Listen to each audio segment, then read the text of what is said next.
Let's imagine you've gone on a hiking holiday somewhere in the American Southwest. You've been having the time of your life, and on the last leg of your journey you decide to explore a place called Saguaro National Park in Arizona. You've been walking for miles in the dry heat, amid eye-catching tall cacti, but you've taken the safety precautions and have food and water and know your way. What you didn't think about was snakes, because hey, where you come from, snakes are hardly a cause for concern. So when you feel something bite your leg and look down to see a snake, you are somewhat terrified. You hear the rattle and you know it's a rattlesnake, but you have no idea what to do now.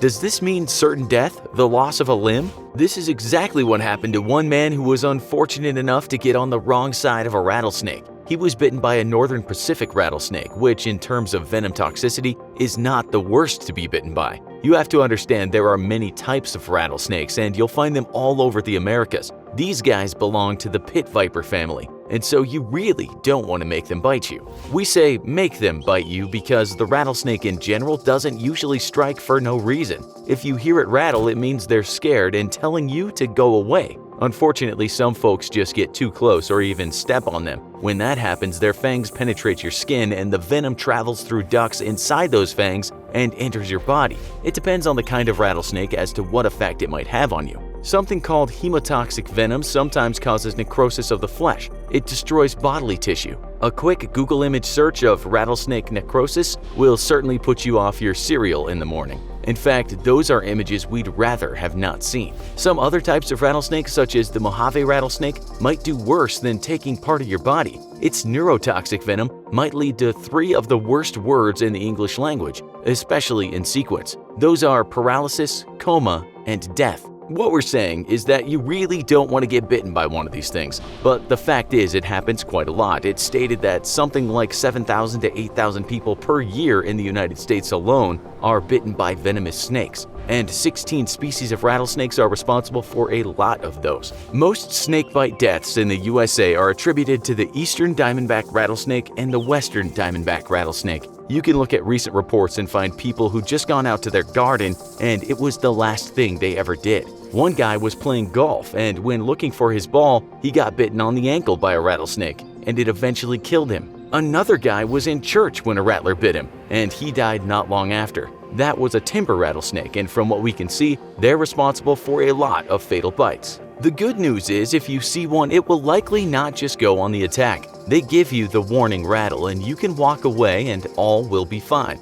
They're generally not an aggressive snake. It's only when you surprise them, like going down to pick up your errant golf ball, that you might get unlucky. And if you try to pick one of these snakes up, well, you're an idiot. Please don't do that. They're not exactly touchy-feely creatures either, so don't think it wants to be stroked. The man we found who was bitten stepped on this snake, so he didn't have much of a chance. He was lucky though, and while he had to spend some time in the hospital, he was okay after a day or two. It's said that around 20% of venomous snake bites in the US lead to a trip to intensive care. You should always seek medical care, that's for sure. We might take the case of a Tennessee man in 2019 who was bitten and decided it was just a scratch. This is what he told the press after his hand started rotting away and didn't look much like a hand anymore. I honestly never thought that a rattlesnake bite was that big of a deal. It didn't hurt real bad, just like getting stung. We bet he wished he once Googled rattlesnake necrosis. He ended up at a hospital where the staff drained his hand of toxins, but he was still badly injured with a huge, swollen black finger. Luckily for him, the doctor said he'd keep the finger.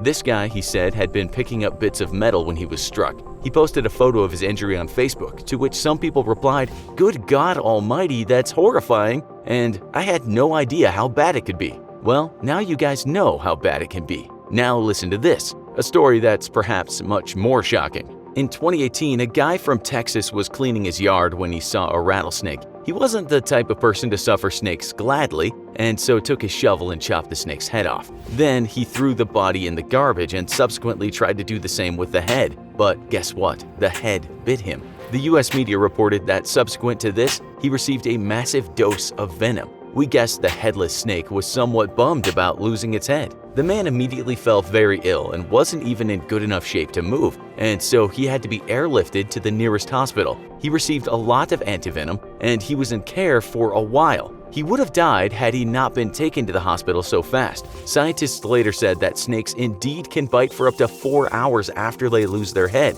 and that's just a natural response to the head being touched. One biologist that works with snakes all over the world actually said it happens fairly often. In many countries where dangerous snakes lurk, people go right for the head chop, but often they don't know that the head is still live, so to speak. He said this too, so be careful out there. You can easily snag your finger on a fang of a long dead snake and be envenomated. Our last story involves a man that wasn't as lucky, because in 2018 the rattlesnake that bit him ended his life. This was a guy from Oklahoma, and he was just driving down the road when he saw a snake. He thought he'd be a good Samaritan and moving out of the road so it wouldn't get run over by a car. His wife was with him and she saw everything. He used his hands to move the snake and it bit them both. He got a double strike. She later told the media, "We were just going to walk and have a day outside enjoying the lake. It was his birthday." The man knew he was in trouble and phoned for an ambulance, but on its arrival he just dropped onto the ground and that was it. He was dead. The emergency officials tried to revive him, but they could do nothing.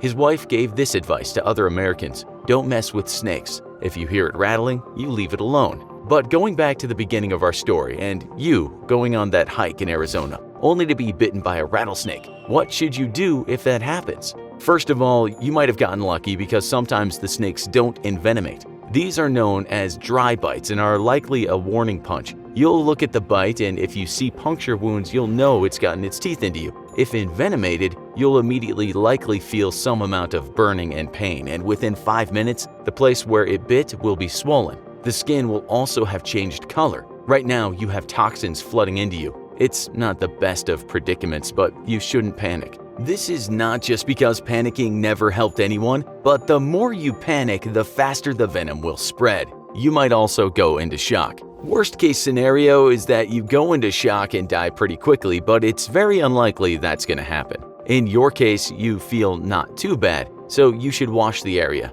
Don't go running around and don't move the bitten part too much. You don't want to go circulating that venom. Stay still and be calm. If you're bitten on the hand, put your arm in a sling. With these bites, the most important thing is to not move the part of the body that's bitten too much. But if you're bitten on the leg and you have no choice but to walk out of a place to get help, you should at least walk calmly. Don't go sprinting out yelling like crazy. This is a huge no-no. If you can get back to your car, say within an hour, and a hospital's only about an hour away, you're likely not going to lose any limbs or die. Don't even think about sucking the venom out like you once saw in a movie, and don't tie anything around the injured area. No tourniquets. And also, don't try and ice the area. Don't take pain relievers and don't drink any booze if you think that will help the pain. Basically, clean the area and stay still and figure out how you can get to the hospital. When you get to that hospital, try and give the best description you can as to what fiend did this to you. If possible, a picture should always be taken of the snake, which shouldn't be a problem these days